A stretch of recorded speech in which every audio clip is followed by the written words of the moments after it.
And it's interesting, family, how we develop ourselves and how we are such a great people, but we don't really realize it, because when somebody puts you down for so long and you accept, power is the ability to define someone's reality and have that person accept that definition as if it were their own.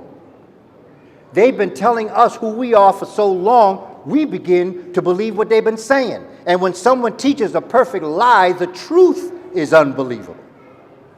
People tell me, man, what you talking about is crazy.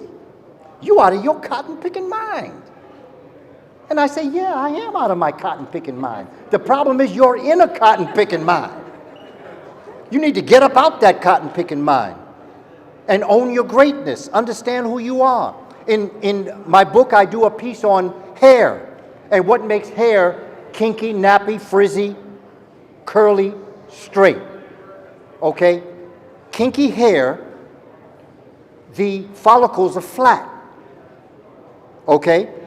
In straight hair, the straighter the hair gets, the rounder the follicle is. When we were in that warm climate, like in Honduras, or like in Central or Southern Africa, when we were there and that sun shone down on us, there are 3 different types of sun rays. There's A, B, and there's UVA, UVB, and UVC. Some are very good, some never get to the earth, and some are what creates problems. And so in a hot climate, when you're in a hot climate, your hair is your protector.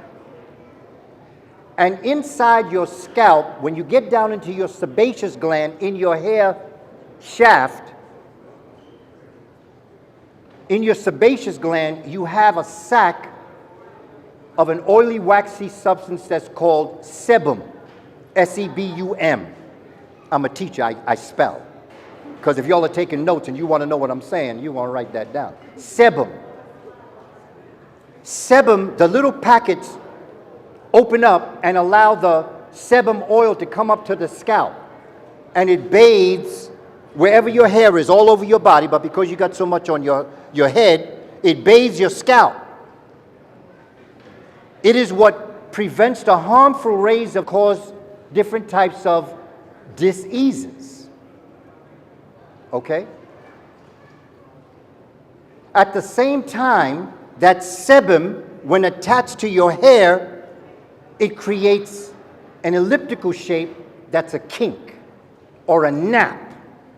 And so the next time black folk have a problem with nappy hair, you better thank God your ancestors had nappy hair, because they would have all died of cancer if they had not had nappy hair.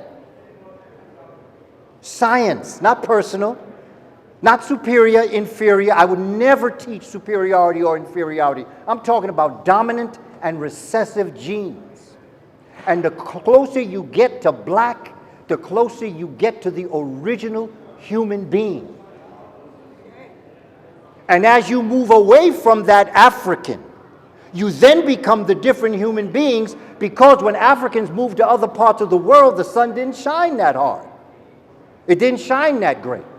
And then when they were exposed to an ice age about 50,000, 40,000 years ago, then all of a sudden all hell broke loose. So then they had to adapt. This melanated, kinky hair, wide-nosed, thick-lipped African had to adapt because of the lack of sunlight that came down. And I saw Brother KT had something that he was talking about, vitamin D3. Everybody say vitamin D is good for you, but nobody tell you there's 4 different types of vitamin D. There's D1, D2, D3, D4. D1, D2 is inactive in you. Now, when the sun shines on you, the sunlight, you have 5 layers of your epidermis, okay? Because we science here, we ain't personal. You have the stratum corneum, stratum luciderm, stratum granulosum, stratum spinosum, and the stratum basale. Stratum means layer or stratification. In the bottom 2 layers of your skin, in the stratum spinosa and stratum basale, see, this is what Dr. Sebi did to me. He made me study this. That's why I used to come back and tell him. He said, I'm glad you do that, because I ain't. you have a biochemical known as 7-dehydrocholesterol. Number 7, dehydrocholesterol. Okay. When the sunlight hits your skin, it's absorbed down into your epidermis, and when activated by the 7-dehydrocholesterol, your inactive vitamin D1 and 2 is then activated to become vitamin D3 and D4, and that's what you need in order to be able to assimilate carbon and other things in your body. Okay? Now, when Africans moved out of the hot climate into the cold climate, they had to make up for the relationship between the sun and the skin. So the first thing they did is what all of us are doing right now. Okay, no matter how well pigmented you may be now, not only is your hair going to get straighter, but your skin pigmentation is going to get lighter. The same way when you go into the summer, it gets darker. It's not superiority or inferiority, it's the sun, okay? And people of European descent with straight hair, they have kinky hair too, but they don't call it kinky. In the summertime, they go out and get all that frizzies, because they call it frizzy. They don't call it nappy. But we know it's nappy. We know it's nappy. Okay? Science. This is what Dr. Sebi did for us. He made us study ourselves. And that is what I will forever be grateful to Dr. Sebi for doing for me. He made me study. And you know something? He might have known how to spell photovoltaics. But he said, let me get this guy, since he got all the questions, let him go out there and find out how to spell it. He might have known everything I asked him questions for. He used to tell me, go out and tell, you the teacher, go out and tell it. Find out for yourself. He probably knew it. But he just wanted me to go out actively to find out, because the bottom line is, if you really want the information, you're going to step out there and get that information. If you don't want to get it, then that's on you. And so as the African moved into the colder climate, their hair, the sebum that was released, no longer attached itself to the scalp. And when it attached itself to the hair follicle, it laid on the hair follicle, and that's what made nappy hair straight. It's just science. But to take this a little bit further, I've got my books in the back if you're interested, Carbon Before Melanin, dedicated to many of our scholars and particularly Dr. Sebi. But I wanted to teach us how to teach the children. Melanin is in every part of your body. And the evidence of it is that the carbon that created the melanin molecule that activated the body and gave it life is what makes your lungs breathe. It's what makes your blood circulate. It's what makes your reproductive organs reproduce. It's what makes your heart beat, your brain think, your skeletal system strong, your muscular system built. Melanin is the mothership, where the captain of that mothership is carbon. And that's what Dr. Sebi was telling us. So I not only want to lay out melanin as it relates to the properties of the sun. You got to study the sun to understand melanin. You have to understand plant life or botany. You have to understand human life. You have to understand your brain, because your brain really is where the original melanin came, through neuromelanin. You know, when you were first conceived, okay, you were a zygote in your mommy's uterus. And then as your cells multiplied through mitosis, you became a blastula, which is a collection of cells. When that collection of cells came into existence, there were 3 parts to it, 3 circles. You had what the outside was called the ectoderm, E-C-T-O-D-E-R-M. The middle one was the mesoderm, M-E-S-O. And the inside ring was the endoderm. In your ectoderm on the outside, it's totally black with melanin. That outside is going to turn in on that blastula, and that's what's going to create your brain, your spinal column, all of your intestines, your gastrointestinal site, all of your organs and glands is going to come right there. The first 28 hours is the most important time in a conception of a child. 28 hours after conception are the most important hours in the existence of that embryo. Now, I know that there are sisters and brothers, sisters in particular. I got to talk to sisters because you're the one that's God's laboratory to bring forward children. And I know that when you find out that you are pregnant, you say, okay, got to stop smoking, got to stop drinking, got to stop other things. But two of the saddest words in the English language, too late.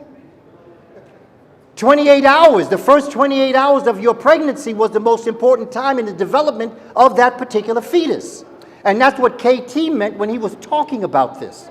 About in Africa and in the indigenous populations, you were getting ready to have children long before you got married. It was these types of herbs that you took and the drinks that you drank that got your body ready for your reproductive system to be healthy to give birth to babies. But you see, oh, I'm going to stop partying, or I'm not going to wear these heels no more. Well, it's too late. 28 hours is the most important time in the gestation of a child. I have a section on that in the book to help us understand the importance of doing that. I touch on every system of the human body and I show you where melanin is. And remember, melanin is the molecule, but carbon is the atom. You know, people say to me, well, can you, what's the difference between an atom and an element and a molecule? And what I do is I take you to an ice cream store. I say, here's how I'm going to explain it. An atom is a flavor.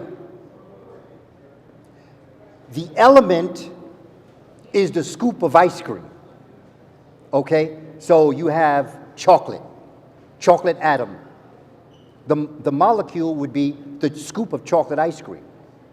And then when you put different molecules, different flavors of ice cream on that big ice cream that you know Dr. Sebi said don't eat, after you put all those molecules, after you put all of those elements together, which is the ice cream scoop, that's a molecule.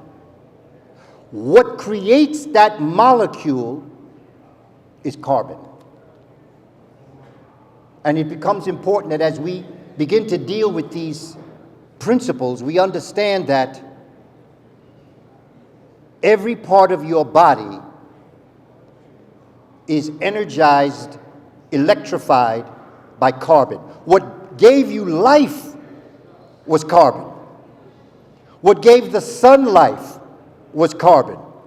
What gave our galaxy life was carbon. Not the carbon that we know on Earth, because once on Earth, it manifests itself differently because of the nature of the Earth's atmosphere and things like that. But when you get up into the cosmos, and if you don't believe me, tonight when you're going home, look up in the sky. What do you see?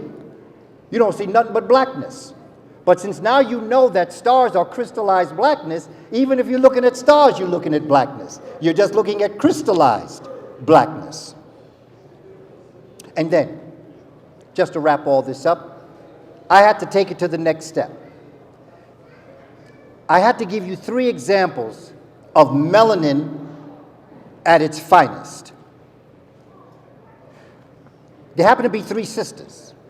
Brothers, we got it too, but I wanted to highlight the sisters because we're in the age of Hapi, or the age of Aquarius, which is the age of the female. Sisters, you're in charge for the next 2,160 years. Brothers may not admit it, but you are in charge. I'm going to tell you that now. And if you don't believe me, read a book called Sibyls. S-I-B-Y-L-S. S-I-B-Y-L-S. You can go to Amazon and check it out if you want to do it that way. Or get a black bookstore to just order a whole bunch. Give them the business. S-I-B-Y-L-S. It'll tell you the power that sisters have. See, brothers inspire, sisters shape. That's that female and male energy. So I chose as my first example of melanin at its finest a sister by the name of, I call her Empress, Empress Henrietta Lacks.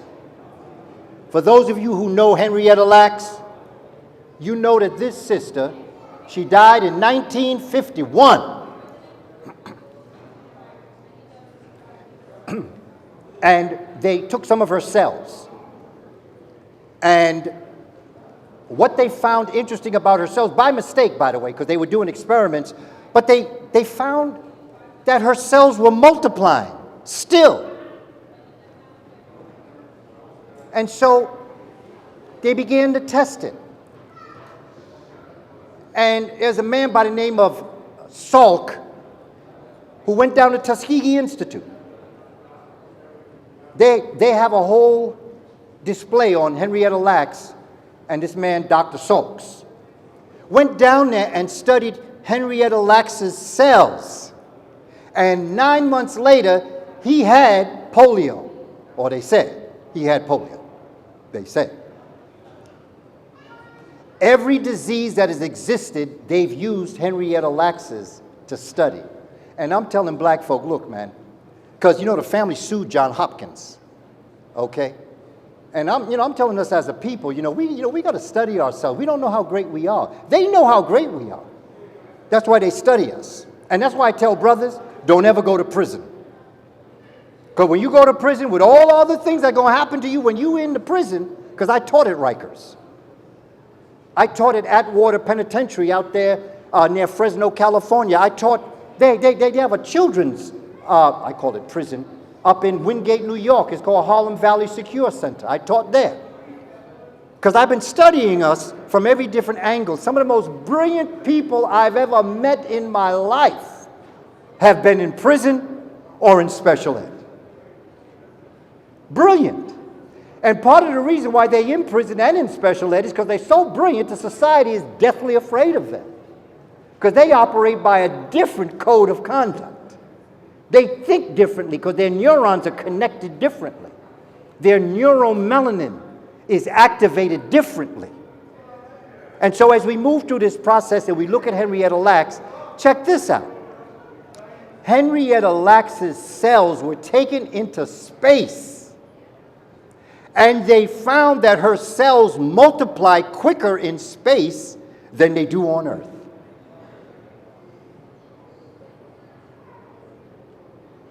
I got a piece in the book about her. I call her Empress Henrietta Lacks. We don't know. Many of us are alive today because of her. Many of us would be more alive if we took over the study of ourselves to understand, because this is what Dr. Sebi was telling us. He was saying, you are greater than you can ever imagine. But we just don't know. It's inside, but we got to bring it out. You have every bit of information that has ever existed, that exists now, and that will ever exist. I'll prove it to you. Or at least I'm going to offer you a thought about it. Imagine all the lights are out, you can't see a thing. And then all of a sudden you find a light switch and you turn it on and you see the chairs, the tables, the camera, the balloons, lights. My question to you, did all those things appear in the room when you turned the light on? No, they were always there. Your light just wasn't on. So when I've taught our children, I've always taught them from the perspective, you already know what I'm saying. All I'm doing is I'm educing out of you, because that's what education is. Education ain't about putting anything in. It's about drawing out, to educe. Educare is to draw out. And so our sister, Empress Henrietta Lacks, they're still using her cells for everything, including the food that we eat. The second person that I highlighted for melanin was a sister by the name of she a Roman Catholic nun. Her name was Sister Mary Wilhelmina. She died a couple years back. They buried her. But then they wanted to give her a proper burial. So they went back in to take her out, but they noticed that the casket that she was in had cracked. She had no structural damage to her body. It's called corrupt body. Your body corrupts, or it begins to change its ways. She looked just like when she was buried, just as melanated. That's what our Kush Kemet ancestors were doing in embalming. And you know something? She wasn't embalmed. And her body remained the same for 4 years. It was incorruptible. There's an article about her. You know, people from all around the world go to her site and pray. They want to make her a saint. Saint Mary Wilhelmina. Can you imagine that? Europeans, Asians, everybody come to her site and they pray over her and pray, will you help me out? They pray to her. Okay, like they pray to Our Lady of Fatima. They pray to Sister Mary Wilhelmina. We don't know this. It happened that I happened to come upon a article that spoke about it, but then I got in deep, took my notebook out and started studying. The third person that I chose was a sister that is still with us, because I didn't want to just pick ancestors that had joined the ancestors. I picked a sister by the name of Dr. May Carol Jemison. Dr. Jemison, see, when they first started sending people into space, they sent European males. They gave a pre-meeting and a post. They examined them before they went into space, and they examined them when they came back.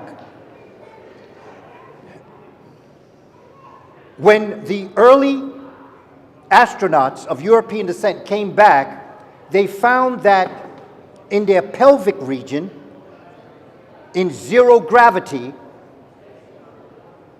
the calcium is impacted, okay?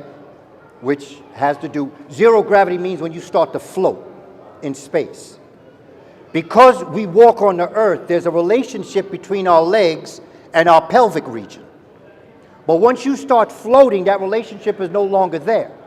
So what begins to happen is there's a corruptness in your pelvic region that leads to bone deformation. Okay, remember what I said about 7-dehydrocholesterol? Okay. Then they sent an African-American man into space. And they found during the post-observation medical that the African-American male had minuscule amount of bone deformation in zero gravity. Then they sent a European woman into space. And they found that she had less bone deformation in zero gravity than the European male, but more than the African man. And then they sent up Mae Jemison. In Mae Jemison's portfolio, one of the things that they have in their portfolio are jobs that they have to do in space. In her portfolio, her job was to study bone deformation in space.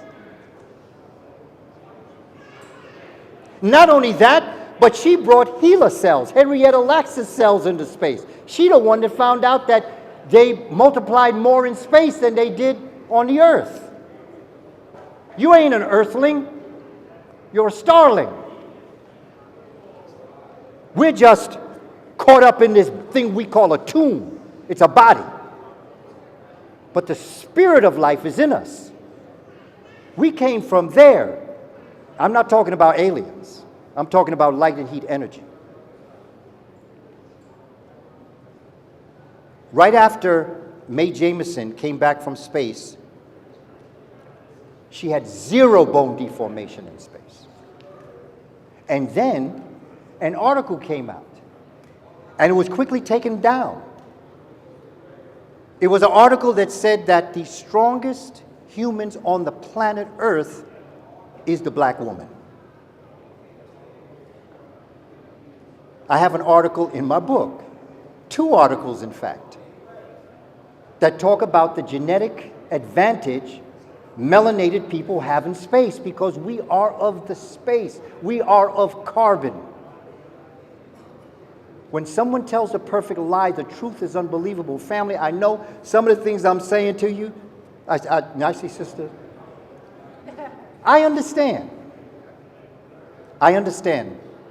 My blessing was that I was introduced to a scholar when I was 12 and a half. His name was Professor John Henry Clark.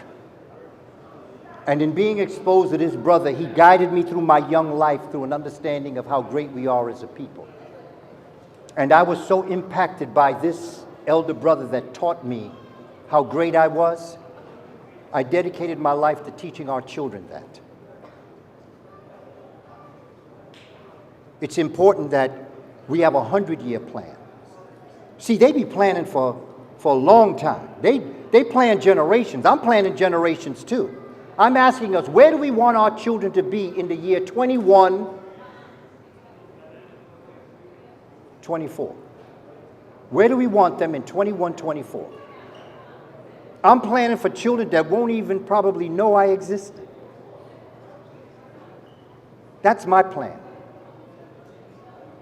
So family, as we come together and we honor our brother, our ancestor, Dr. Sebi, each and every one of us who has been in his presence, directly or indirectly, have been impacted by it. If somebody said to me, give me a name of somebody that had an impact on the direction of your life, Dr. Sebi had an impact on my life on so many different ways. And I will be forever thankful for having come his way. And I thank the ancestors. You know, we just celebrated Misgiving. Some people call it Thanksgiving. But I give thanks for Dr. Sebi.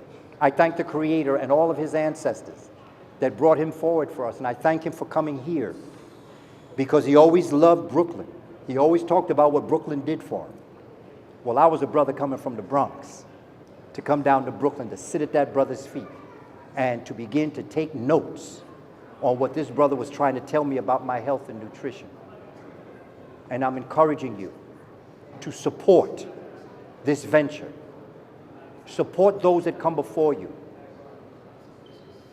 They say money is the root of all evil, but I'm going to tell you something. Money is also the root of our emancipation and liberation. Because the more you support Brother KT, the more you support Victor, the more you support Mr. G, the more you support me and all the other scholars that have your best interest at heart, your best interest at heart will be met. And it's important that you support that. Put aside some money and make sure you go to your vendors. Make sure that you go to your community vendors in the street and do business with them. Because the better they are, the better we'll be. Peace, family. Y'all gotta clap louder than that. We not about to do that right now. Y'all gotta clap louder for